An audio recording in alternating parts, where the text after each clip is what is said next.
যেটা জেনেছিলাম তাহলে সেটা সত্যি। সত্যি মানে?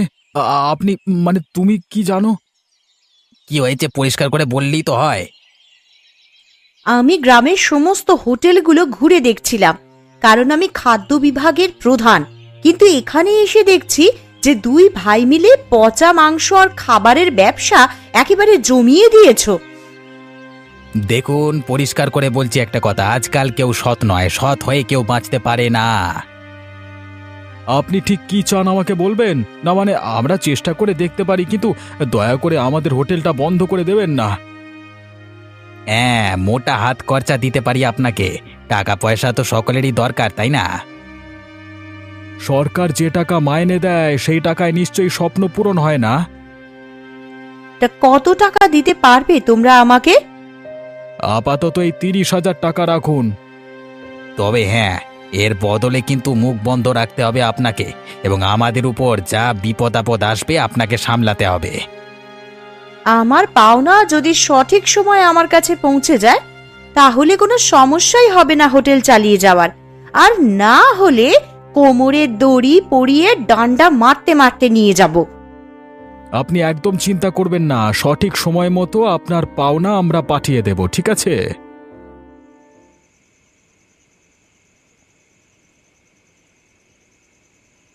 সকালের ব্যাপারটা ঠিক কি হলো? কোন ব্যাপারটা? হোটেল খোলার পরেই যে আজকে 30,000 টাকা বেরিয়ে গেল, সেই ব্যাপারটা। কি আর করা যাবে, কপালে যখন আছে তখন তো যাবেই। লোকে আমাদের এই সুন্দর বড় বাড়ি দেখে হিংসা করে, আমাদের বিলাস আর প্রতিপত্তি দেখে লোকের কষ্ট হয়, কিন্তু এই জিনিস করতে আমাদের কষ্ট পেতে হয়েছে। তাই কোথাকার এক খাদ্য বিভাগের ফোচকে মেয়ের জন্য আমার এতগুলো টাকা নষ্ট করতে পারবো না। তবে হ্যাঁ, ওকে যদি শায়েস্তা করা যায় তাহলে একটা ব্যবস্থা হতে পারে। তুই তো বলেই দিলি যে সঠিক সময় টাকা পৌঁছে যাবে। সেটা তো তখনের মতো ব্যাপারটাকে সামলানোর জন্য বলেছি। ঠিক আছে, দেখা যাক কতটা রক্ত চুষতে পারে, তারপর ব্যবস্থা করা যাবে ওর। আমাদের কষ্টের ধন এভাবে পিঁপড়েতে চেটে যাবে হতে পারে না। চাটাচ্ছি ওকে, যদি আমার জুতো না চাটাতে পেরেছি তবে আমার নাম খগেন নয়। এমন একটা কাজ করতে হবে যাতে যেন আমাদের পায়ের উপর এসে হুমড়ি খেয়ে পড়ে। এই হোটেল বাঁচানোর জন্য আমি যা খুশি তাই করতে পারি, তবু ওই গরিব হয়ে পিঁপড়ের মতো করে বাঁচতে পারবো না। দরকার হলে দেখা যাক কতটা বার বাড়তে পারে ও।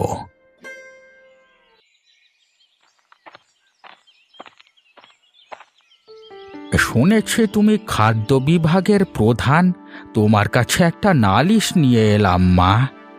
কি ব্যাপার হয়েছে খুলে বলুন আমাকে।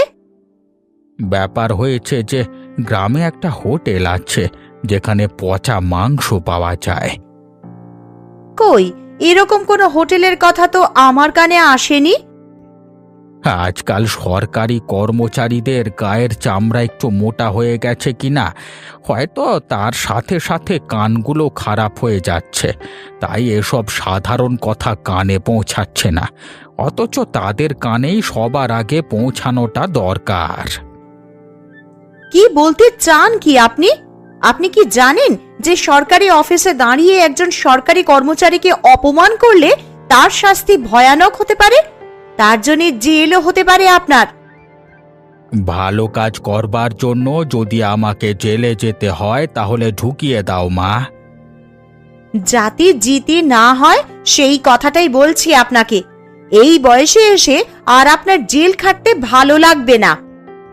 তুমি যাই বলো, তবু আমি বলে যাব যে এই গ্রামে একটা পচা মাংসের হোটেল আছে, যারা নিজেদের লাভের জন্য পচা মাংস খাইয়ে লোকের শরীর খারাপ করে দিচ্ছে। শুধু তাই নয়, এই 2 নম্বরই চিটিংবাজির ব্যবসা করে তারা বাড়ি ঘর সব হাঁকিয়ে নিয়েছে। 2 ভাই একেবারে চামার। কেউ যদি অসুস্থ হয়ে থাকে তাহলে তার আসা উচিত আমার কাছে। আপনি কেন এসেছেন? আর তাছাড়া প্রমাণ নেই, প্রমাণ ছাড়া আমি কোনো কাজ করতে পারবো না। হতেও তো পারে যে আপনার সাথেই শত্রুতা আছে, তাই আপনি ওদেরকে ফাঁসাতে আসছেন। সেটা তুমি অনেক কিছুই ভাবতে পারো, কিন্তু যদি সত্যিকরের সৎ অফিসার হয়ে থাকো তাহলে এই বিষয়ে নিরপেক্ষ তদন্ত করবে। বাকি আর তোমাকে আমার কিছু বলবার নেই, আমি চললাম।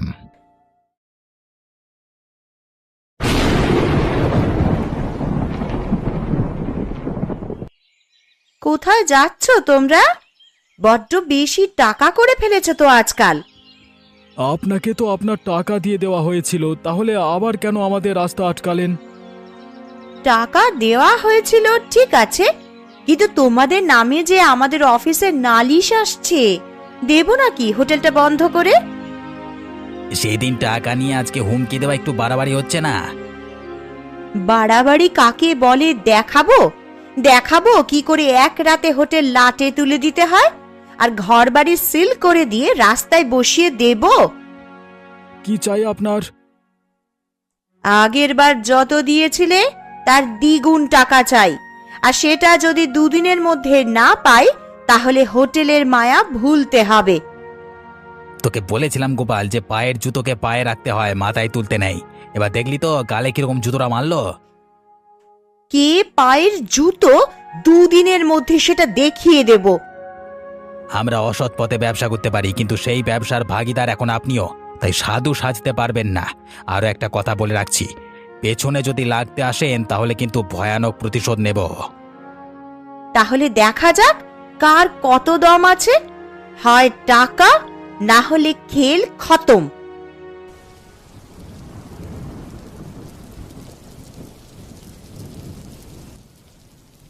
তোমাকে তো এত বছরে কোনোদিনও এত চিন্তিত দেখিনি গো। এই জবে থেকে হোটেল শুরু করেছো, তা আজ হঠাৎ কি হলো তোমার? খুব চাপ যাচ্ছে মাথার উপর দিয়ে, মনে হচ্ছে আর নিতে পারবো না। তুমি ঠিক করে বলবে কি কি হয়েছে? খাদ্য বিভাগের একটা মেয়ে এসে আমাদের পেছনে এমনভাবে লেগেছে যে মনে হচ্ছে আর ব্যবসাটা করতে পারবো না। ধুর, সামান্য একটা বিষয়ে তোমার মতন লোক চিন্তা করছে। বুঝতে পারছো না তুমি?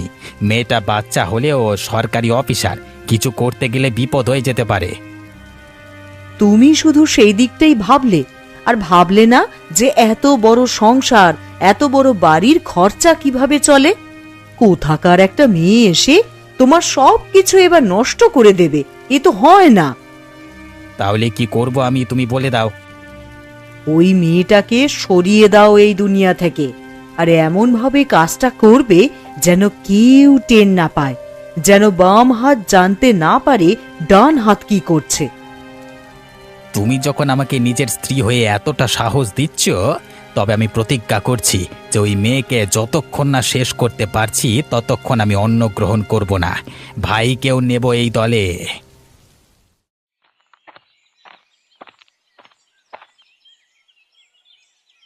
কোথায় যাচ্ছ মামনি? এভাবে কি এত সন্ধেবেলা একা একা বাড়ি ফিরতে আছে? আমরা তাহলে চলো একটু এগিয়ে দিই। না, তার দরকার নেই। আমার কোনো সাহায্য তোমাদেরকে করতে হবে না। কিন্তু একটা সাহায্য তো আমরা করতে এসেছি। আর বাধা দিলেও সেটা আমরা করেই যাব। একটু বেশি বাড়াবাড়ি হয়ে যাচ্ছে না? কিসের সাহায্য শুনি? আর যা বলবার তাড়াতাড়ি বলবে, অত সময় নেই আমার হাতে। তোমাকে আমরা হালকা করে জমের বাড়ি পাঠিয়ে দেব। বিশ্বাস করো, একটুও কষ্ট হবে না। শুধু ছুরিটা দিয়ে গলাটা একটু কুচুত করে কেটে দেবো, ব্যাস। তারপর উফ, কত রক্ত বেরোবে! তুমি হাত পা ছুঁড়ে ছটফট করবে, আর আমরা দাঁত বের করে বলবো, বল তোরা 8 টাকা চাই, 8 টাকা চাই তো শয়তান মেয়ে ছেলে। এই মার রেগে টাকার পিশাচ কোথাকার! এই দেখ, তবে রে বেটা ছেলের দল, মেরে সবকটার হাড় আজকে ভেঙে দেব। ওরে বাবা, এই ব্যায়াম করা কুস্তিগিরটা করতে গেল। ওরে বাবারে, মেরে পেলো, পালা! কোনো ভয় নেই আপনার, আপনি আপনার কাজ করে যাবেন। কোনো সমস্যা হলে আমাকে মনে করবেন। হ্যাঁ, আমি বাঁচিয়ে নেব আপনাকে। আপনি এই গ্রামের দায়িত্ববান মোড়ল, তাই আপনাকেই নিয়ে এসেছি এখানে। বলো, কি কারণে আমাকে এখানে ডেকে এনেছো? এই হোটেলে এতদিন পচা মাংস বিক্রি হচ্ছিল, আর সেই খাবার খেয়ে মানুষের শরীর খারাপ হচ্ছিল। অথচ আপনি পুরো ব্যাপারটা জানেনই না। দেখো, আমরা তো অনেকেই অনেক কিছু জেনে জানতে পারি না। তবে সেসব যখন হয়ে গেছে তখন বলো যে আমি কি করতে পারি।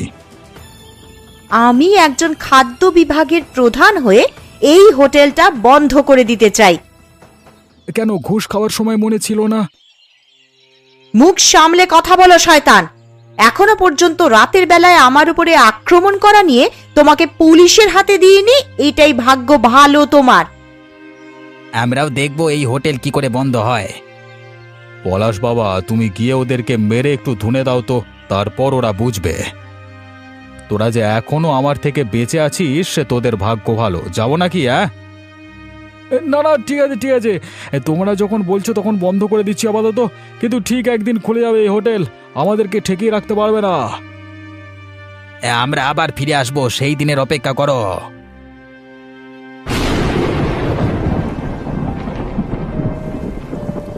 আমাদের কাজটা কিন্তু মনে হচ্ছে না খুব একটা ফল দেবে। কেন এইরকম মনে হওয়ার কারণ? ওদের শাস্তি বাবদ হোটেলটা কেড়ে নিয়ে সরকারি মাধ্যমে আমাদের নিজেদের নামে করে নেওয়া উচিত। অবশ্য হোটেল চালানোর ব্যাপারে আমার বেশ আগের অভিজ্ঞতা রয়েছে, তাই আমি হোটেলটা ভালোভাবে চালাবো এবং সৎভাবে। তাহলে তো গ্রামের মানুষের খুব ভালো হবে। আসলে এইরকমই একটা লোক দরকার যে সততার সাথে হোটেল চালাবে। আমি ঠিক সেই সৎ মানুষটার মতোই হোটেল চালাবো, যে মানুষের সত্যিকারের প্রয়োজন এই সমাজে। তাহলে আমার কোনো আপত্তি নেই। কিন্তু তার সাথে আমি ওদেরকে ছাড়বো না। ওরা যদি একবার বাগে আসে তাহলে সেদিন রাতের বদলা আমি ঠিক নেব। সেটা পরে দেখা যাবে খন। আমার কোনো আপত্তি নেই। আর তুমি আগে হোটেলটাকে শুরু করে দাও ঠিক করে। বেশ, তুমি যখন বলে দিয়েছো তখন আমি সেটাই করব। আর এইভাবে ওদের মুখে জুতো মারবো আমি। জুতো খাওয়া তো সবে শুরু হয়েছে, এখনো অনেক জুতো খেতে হবে ওদের। আমি তো এখনো পর্যন্ত সহ্য করছি শুধু। যেদিন সহ্যের সীমা ভেঙে যাবে সেদিন ওদেরকে শেষ করে দেব। ওদের দুই ভাইকে যদি দু হাতে চেপে না মারতে পেরেছি তবে আমিও কুস্তিগির পলাশ নয়। ওরা ভেবেছিল যে আমাদেরকে আটকে নিজেরা বড় লোক হবে। ওই যে পূজা নামে শয়তান মেয়েটা, খতম করে দিতাম শুধুই পলাশ ছেলেটার জন্য, পারলাম না সেদিন। কোনো অসুবিধা নেই, যেমন ওকে কিছু করতে পারিনি তেমন বদলা অন্য জায়গা থেকে নেওয়া হবে আজকে। একদম, নিজেরা যখন খেতে পারছি না তখন ওদের কেউ খেতে দেব না। আমাদের বানানো হোটেলে নিজেরা বসে মজা মারবে সেটা তো আমরা হতে দেব না। এই হোটেল যখন আমাদের নেই তখন ওদেরও থাকবে না। দে, আগুন লাগিয়ে দে।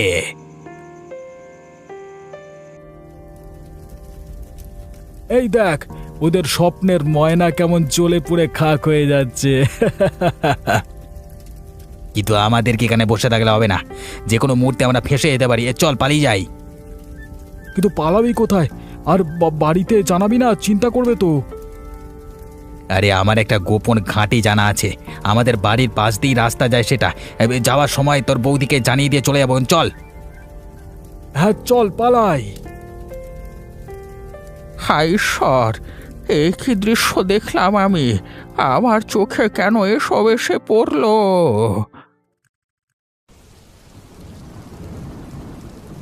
অবিনাশবাবু, আপনার গ্রামে থাকতে গেলে আর কত অত্যাচার সহ্য করতে হবে আমাদের? আমি শুধু আপনার মান সম্মানের কথা ভেবে এখনো পর্যন্ত গ্রামে পুলিশ নিয়ে আসিনি। যদি আমি পুলিশ নিয়ে আসতাম তাহলে আপনার মান সম্মানটা কোথায় যেত একবার ভেবে দেখেছেন? কেন, কি হয়েছে? কি হয়েছে বলতে লজ্জা করে না আপনার? আপনি না এই গ্রামের মোড়ল, জানেন না যে হোটেলটা সৎভাবে চালানোর জন্য পলাশ নিয়েছিল সেই হোটেলটাকে ওরা আগুন লাগিয়ে দিয়ে চলে গিয়েছে গ্রাম থেকে। কি করেন আপনি এই গ্রামেতে? গ্রামের মানুষের জন্য ভালো কিছু করতে চেয়েছিলাম হোটেলটা চালিয়ে, সেটা সহ্য হলো না ওদের। কিন্তু আপনার তো উচিত ছিল এমন কিছু ব্যবস্থা করা যাতে ওরা ক্ষতি করতে না পারে। ওই দুই শয়তানকে শাস্তি দেওয়ার দায়িত্বটা ছিল আপনার। আপনি সেই দায় বহন করতে ব্যর্থ হয়েছেন। তাই গ্রামের লোকের সামনে যদি বলি, গ্রামের লোক আপনাকে ধরে পেটাবে। এত বড় সাহস ওদের! কোথায় তারা? আমি এক্ষুনি ওদেরকে পেলে কেটে কোচাবো। তাদের দেখা পাওয়া এখন মুশকিল, তারা ভয়ে পালিয়ে গেছে। যেখানে থাকবে সেখান থেকে তুলে এনে ওদের শাস্তি দেব। ব্যাপারটা কি ঘটেছে আমি সব জানি, কিন্তু তোমাকে সাহায্য করবার মতো মনের বল বা ক্ষমতা আমার কিছুই নেই। তবে আমি একটা বুদ্ধি দিতে পারি। কি বুদ্ধি শুনি? ওই খগেন ওর বউ নীলিমাকে খুব ভালোবাসে। নীলিমা নিশ্চয়ই জানবে খগেন কোথায় গেছে। এখন যদি নীলিমাকে টাইট দেওয়া যায় বা বাড়ি থেকে বের করে দেওয়া যায়, তাহলে হয়তো ওর পেট থেকে কথা বের হতে পারে। ঠিক বলেছ তুমি। অনেক সহ্য করেছি আমি, আর নয়। এবারে বিন্দু বিন্দু হিসেব নেব আমি। নীলিমা, এই মুহূর্তে তোমাকে গ্রাম ছেড়ে চলে যেতে হবে, আর না হলে ঘাড় ধাক্কা দিয়ে বের করে দেওয়া হবে ঘর থেকে। তা আমি কি দোষ করেছি যে আমাকে আপনারা এইরকম শাস্তি দেবেন? যে অপরাধীকে প্রশ্রয় দেয় সেও সমান অপরাধী, তাই ঘর থেকে তাড়িয়ে দেওয়া হবে তোমাকেও। কিন্তু আমি আমার স্বামী আর দেওরের পাপের ভাগ নিতে যাব কেন? ওসব কথা আমরা জানি না। যেটা বলছি সেটা করো। এই মুহূর্তে ঘর ছেড়ে চলে যাও, আর না হলে চুপচাপ বলে দাও যে ওরা কোথায় আছে। আমি এই ঘর কিছুতেই ছাড়বো না, এটা আমার ঘর। তোমার ঘর ছিল, এখন যদি পুলিশ ডেকে সবকিছু জানানো হয়, তাহলে এই ঘর সিল করে দিয়ে তোমাকে রাস্তায় ফেলে দেওয়া হবে। আমরা কেউ তোমার পাশে থাকবো না। একবার ভেবে দেখেছো একা মেয়ে হয়ে তুমি কিভাবে রাস্তায় রাস্তায় দিন কাটাবে? স্বার্থপরের মতো তোমাকে এখানে রেখে তো ওরা গা ঢাকা দিল। এবারে তোমার বিপদে কে পাশে থাকবে? সেই জন্যই বলছি, আমাদেরকে সাহায্য করে বলে দাও ওরা কোথায় আছে, তাহলে অন্তত তুমি নিজে বাঁচতে পারবে। না হলে সবগুলোকে একসাথে শেষ করা হবে। ওরা যখন আগুন লাগাতে পেরেছে, তখন আমাদেরও সেই একই কাজ করতে দ্বিধা হবে না। শেষবারের মতো বলছি, বলবে কিনা বলো? বলছি বলছি, আমি সব বলছি। তোমাদের হাতে সময় নেই, কিন্তু যা বলবার তাড়াতাড়ি বলো। সেদিন দোকানে আগুন লাগিয়ে যাওয়ার সময় আমাকে বলে গেছে যে পাশের গ্রামের ডেরাতে ওরা লুকিয়ে রয়েছে, সেখানে গেলেই ওদের দেখা পাবেন আপনারা। আর এই তথ্য যদি মিথ্যে হয়? তখন যা শাস্তি দেবেন আপনারা তা মাথা পেতে নেব। যদি দেখি কোনো বেচাল হয়েছে, তাহলে তোমার কপালে ভয়ানক দুঃখ আছে, এটা তুমি জেনে রাখো। চলে এসো পলাশ।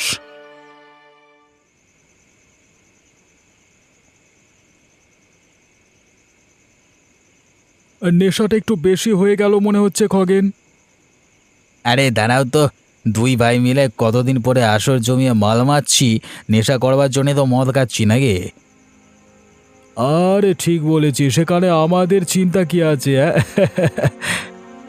শুধু একটা বিষয় সমস্যা হচ্ছে। কি বিষয়? বিষয়টা হচ্ছে এতদিন রাজার মতো বাড়িতে থেকে অভ্যেস তো, এই ভাঙা বাড়িতে থাকতে খুব কষ্ট হচ্ছে। কিছুদিন গা ঢাকা দিয়ে থাকলেই ব্যাপারটা সামলে যাবে, তখন আবার আমরা ফিরে গিয়ে আগের মতো কাজকর্ম শুরু করতে পারবো। কাজকর্ম শুরু করাচ্ছি তোদের।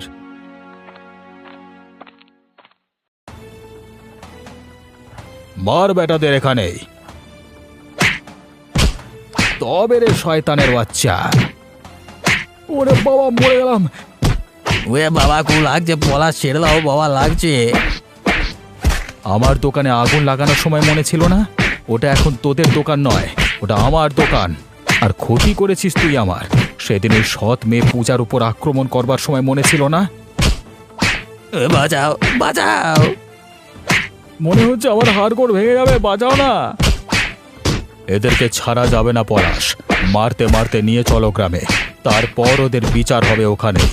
যে দোকান ওরা পুড়িয়েছে সেই দোকানের সামনে বেঁধে গ্রামের লোকেদের সামনে এদের বিচার করব। দরকার হলে ওখানেই দড়িতে বেঁধে টাঙিয়ে দেব ওদের।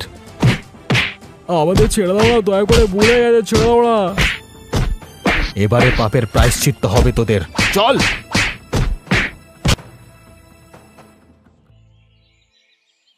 বাবা গো, মরে গেলাম বাবা গো। বাবা মেলা ছেড়াও লাগছে খুব, বাবা কষ্ট।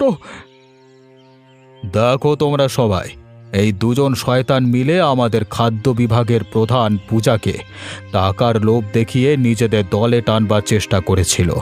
তারপর সময় বুঝে খুন করবার চেষ্টা করেছিল। তোমাদেরকে এতদিন পচা মাংস খাইয়ে শরীর খারাপ করবার পেছনেও এরা দায়ী। তোমাদের সবার শরীর খারাপ করিয়ে নিজের ব্যবসা বাড়িয়ে মজা করছে এরা। তাই এদের শাস্তি হবে তোমাদের সামনে। আমি পায়ে পড়ছি, ছেড়ে দিন আমাদেরকে এরকম হাত পা বেঁধে রেখেছেন কেন? ভুলে গেছে বাবু, ছেড়ে দিন না। ওগো, তোমরা গ্রামের লোকেরা আমাদের দিকে ওভাবে তাকিয়ে আছো কেন? বলছি তো ভুল হয়ে গেছে, আর করবো না। দেখ, ক্ষমা তোদের আমরা করব না, কিন্তু শাস্তিটা একটু কম করতে পারি। দয়া করে বলো, আমি তোমাদের জন্য কি করতে পারি? তোমরা যা চাইবে তাই করতে রাজি আছি, শুধু আমাদের প্রাণে ছেড়ে দাও। যে ক্ষতি তুই করেছিস সেই ক্ষতির দায়িত্ব তোদের, তাই তোদেরকেই এর সমাধান করতে হবে। ওরে বাবারে, দয়া করে বলুন তাড়াতাড়ি কি করতে পারি। তোদের উপার্জিত সমস্ত সম্পত্তি দিয়ে এই হোটেলকে নতুনভাবে গড়ে তুলতে হবে, আর বাকি টাকা গ্রামের সেই সমস্ত মানুষদের মধ্যে বিলিয়ে দিতে হবে যারা তোর দোকানের পচা খাবার খেয়ে শরীর খারাপ করেছে। আমি রাজি আছি, এক্ষুনি সব টাকা দিয়ে দেবো আপনাদের, এক্ষুনি। আমার সব সম্পত্তি নিয়ে নাও, শুধু ছেড়ে দাও। আমি এখন আদেশ করছি যে এদের টাকা নিয়ে হোটেল বানিয়ে এদেরকে মারতে মারতে গ্রামের বাইরে ফেলে দিয়ে আসবে পলাশ। কিন্তু নীলিমা রয়ে যাবে এই গ্রামে, কারণ সে সৎ।